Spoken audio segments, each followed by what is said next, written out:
কূটনৈতিক পাড়ায় হঠাৎই বাড়তি সতর্কতা। 19 আগস্ট রাতে একটি উগ্রবাদী সংগঠনের নামে ইমেল আসে চীনা দূতাবাসে। বার্তায় দেওয়া হয় হামলার হুমকি। বিষয়টি জানার পরই পুলিশ সদর দপ্তর ও সিটিডিসিকে অবহিত করে দূতাবাস কর্তৃপক্ষ। নিরাপত্তা পরিস্থিতি পর্যালোচনায় শুরু হয় তৎপরতা। চীনা দূতাবাসের পর নিরাপত্তা নিয়ে জাপানি দূতাবাসের সঙ্গেও বৈঠক করেছে সিটিডিসি। RICL TMX, যুগের পর যুগ স্থাপনা থাকে মজবুত।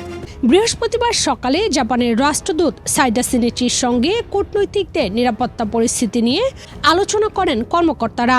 যদিও পুলিশের সঙ্গে দূতাবাস কর্মকর্তাদের নিরাপত্তা নিয়ে হট্টগোল ও অসন্তোষের খবরও সামনে এসেছে।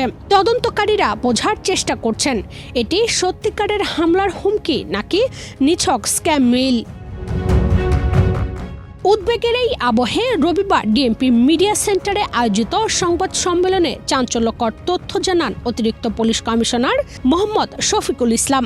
তিনি নিশ্চিত করেন শুধু চীন নয়, তুরস্ক ও পাকিস্তান সহ মোট 4 দূতাবাসে এবং দেশের কয়েকটি সরকারি দপ্তরে চাঁদার দাবিতে ইমেল পাঠিয়ে হুমকি দেওয়া হয়েছে।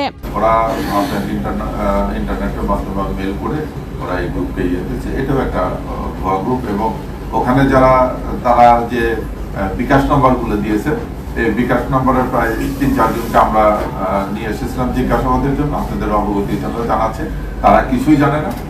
তারা দুটো মেল করেছে, মেল করে এই বিকাশ নম্বরগুলো দিয়েছে। এই বিকাশ নম্বরগুলো যে দিয়েছে তারা সম্পূর্ণ নিরীহ লোক, তারা এই ব্যাপারে কোনো কিছু জানে না। কয়টা দূতাবাসে ভাইয়া? 3-4টা দূতাবাস এবং আমাদের কয়েকটা সরকারি দপ্তরে দিয়েছে।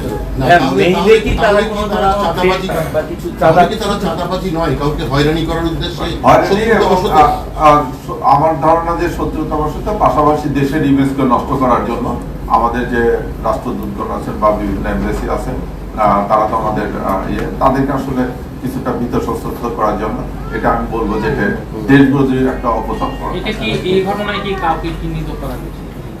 আর আমরা কাজ করতেছি এটা নিয়ে আমরা কাজ করতেছি।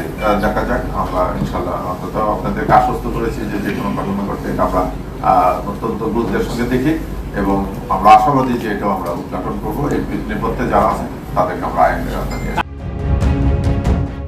বোমা সাদৃশ্য বস্তু উদ্ধার এবং বাংলাদেশে আল কায়েদার নেটওয়ার্ক নিয়ে জাতিসংঘের সতর্কবার্তার মধ্যেই এই হুমকির ঘটনাগুলো নতুন উদ্বেগের জন্ম দিয়েছে। তদন্তের ফল না আসা পর্যন্ত ঢাকার কূটনৈতিক পাড়ায় থাকছে বাড়তি সতর্কতা। ডেস্ক রিপোর্ট, বাংলাদেশ প্রতিদিন।